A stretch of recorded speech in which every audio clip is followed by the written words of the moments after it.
બાબતે વધુ જાણકારી માટે સંવાદદાતા જયેશ આપણી સાથે લાઈવ જોડાઈ ચૂક્યા છે। જયેશ, શું વધુ વિગતો?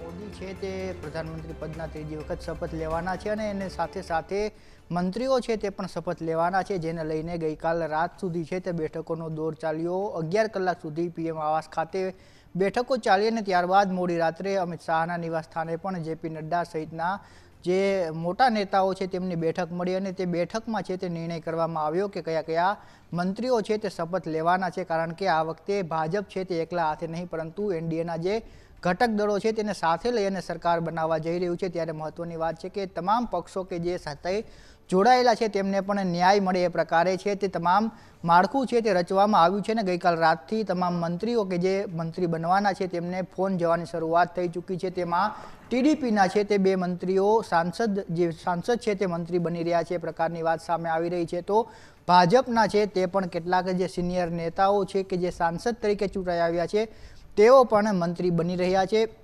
તેમને પણ ફોન જવાની શરૂઆત થઈ ચૂકી છે। ત્યારે આ વખતે બિહાર છે તે કેન્દ્ર સ્થાને છે, કારણ કે એનડીએ સાથે જોડાયેલી 3 મહત્વના પક્ષો છે તે બિહારમાંથી આવે છે। તે નીતિશ કુમાર હોય, જીતન રામ માંઝી હોય કે પછી ચિરાગ પાસવાન હોય, એટલે આ 3 પક્ષો છે તેમની જે ભાગીદારી છે તે મંત્રીમંડળમાં વધારે પડતી આ વખતે જોવા મળશે। તો ટીડીપી છે તે એક મહત્વનું દળ છે ભાજપ માટે, એનડીએ માટે, અને તેમાં પણ 2 મંત્રીઓ છે તેમને ફોન જવાની શરૂઆત છે તે થઈ ચૂકી છે। જેમાં વાત કરવામાં આવે તો રામમોહન નાયડુ છે કે તેમને કેબિનેટ મંત્રી છે તે આપવામાં આવશે, તો ચંદ્રશેખર છે તેમને રાજ્ય કક્ષાના મંત્રી છે તે બનાવવામાં આવશે, તો સાથે પૂર્વ મુખ્યમંત્રીઓ છે તેમને પણ મંત્રી છે આ વખતે બનાવવામાં આવશે। જેમાં મનોહરલાલ ખટ્ટર કે જેઓ હરિયાણાના મુખ્યમંત્રી રહી ચૂક્યા છે તેમને પણ મંત્રીમંડળમાં સમાવેશ કરવામાં આવશે। આસામના પૂર્વ સીએમ સર્વાનંદ સોનોવાલ છે તેમને પણ સમાવેશ છે તે કરવામાં આવશે અને એ જ પ્રકારે જીતન રામ માંઝી કે જે બિહારના પૂર્વ મુખ્યમંત્રી છે તેમને કેબિનેટમાં છે તે સ્થાન આપવામાં આવશે। તે સાથે વાત કરવામાં આવે તો જેડીયુમાંથી પણ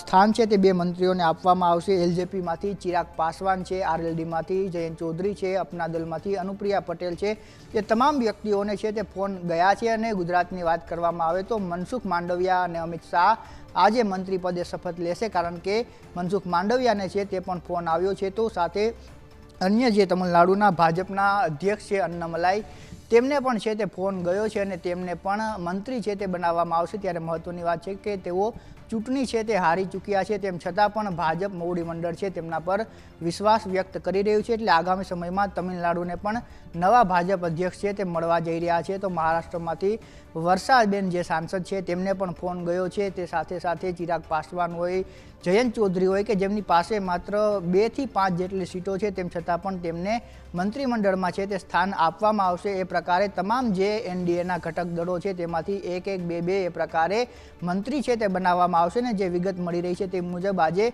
50 જેટલા જે સાંસદો છે તે શપથ લઈ શકે છે મંત્રી પદના, જેમાંથી 20 થી 25 જેટલા છે તે કેબિનેટ કક્ષાના હશે, તો 30 થી વધુ જે સાંસદો છે તેમને રાજ્ય કક્ષાના મંત્રી છે તે બનાવવામાં આવશે। હજુ પણ આ ફોન જવાનો સિલસિલો છે તે યથાવત છે। ત્યારે ગુજરાતમાંથી આ વખતે જે સંખ્યાબળ હતું મંત્રીઓનું તે ઘટી શકે છે, કારણ કે આ વખતે પરસોત્તમ રૂપાલાને સાંસદ મંત્રી બનાવાય એ પ્રકારની શક્યતા છે તે નથી જોવા મળી રહી। તો રાજ્યસભામાંથી જે ચૂંટાઈને ગયા છે એવા ભાજપના રાષ્ટ્રીય અધ્યક્ષ જેપી નડ્ડા કે જેમની ટર્મ છે તે પૂરી થઈ રહી છે, તેમને પણ મંત્રી બનાવાય એ પ્રકારની ચર્ચાઓ છે તે થઈ છે। ગઈકાલે નિર્ણય કરવામાં આવ્યો, પરંતુ જે અંતિમ નિર્ણય છે તે પ્રધાનમંત્રી મોદીની તરફેણમાં છે તે મૂકવામાં આવ્યો છે। તો રમીલાબેન બારા કે જેઓ રાજ્યસભાના સાંસદ છે, આદિવાસી નેતા છે, તેમનું નામ પણ ચાલી રહ્યું છે। નરહરી અમીન કે જેઓ રાજ્યસભામાં મોકલવામાં આવ્યા છે તેમનું નામ પણ ચાલી રહ્યું છે, પરંતુ મનસુખ માંડવિયા, અમિત શાહ અને જેપી નડ્ડા છે તે બની શકે એ પ્રકારની પ્રબળ શક્યતાઓ છે તે જોવા મળી રહી છે। ભૂપેન્દ્ર યાદવ છે કે જેઓ ગુજરાતમાં અગાઉ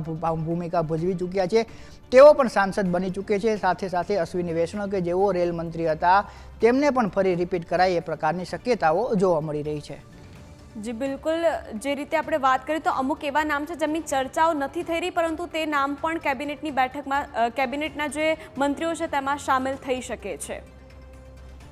જી ચોક્કસથી ઘણા એવા નામો છે, ખાસ કરીને વાત કરવામાં આવે તો અન્નામલાઈ છે કે જેઓ તમિલનાડુ ભાજપના અધ્યક્ષ છે અને દક્ષિણમાં આ વખતે ભાજપે ખૂબ મહેનત છે તે કરી હતી, તેમ છતાં પણ જે ધાર્યું પરિણામ છે તે નહોતું મળ્યું, પરંતુ જે પ્રકારે અન્નામલાઈએ કામગીરી કરી હતી તેને લઈને પક્ષ છે તેના ઉપર ભરોસો વ્યક્ત કરી રહ્યું છે અને એ જ અંતર્ગત અનેક એવા નામો છે જેમાં કિરણ રિજિજુ છે તેઓને ફરી રિપીટ કરાય એ પ્રકારની શક્યતા જોવા મળી રહી છે. જ્યોતિરાદિત્ય સિંધિયા તેમને પણ રિપીટ કરાય એ પ્રકારની શક્યતા છે તે આવી રહી છે. કમલજીત શેરાવત કે જેઓ પંજાબથી આવે છે તેમને પણ રિપીટ કરાય એ પ્રકારની શક્યતા છે. રક્ષા ખડસે છે, રામમોહન નાયડુ છે, લલનસિંહ છે કે જે જેડીયુના કોટામાંથી મંત્રી બનશે, રામનાથ ઠાકુર કે જે કર્પૂરી ઠાકુર છે કે જેમને એક વિશેષ સન્માન મોદી સરકારે થોડા દિવસો પહેલાં આપ્યું હતું. તેમના પુત્ર છે તેમને પણ સ્થાન છે તે આપવામાં આવશે. એચડી કુમારસ્વામી કે જેઓ જેડીએસ કર્ણાટકમાંથી આવે છે અને કર્ણાટકમાં આ વખતે ભાજપનું પ્રદર્શન સારું રહ્યું છે કોંગ્રેસની સરકાર હોવા છતાં, એટલે કુમારસ્વામી છે તેમને પણ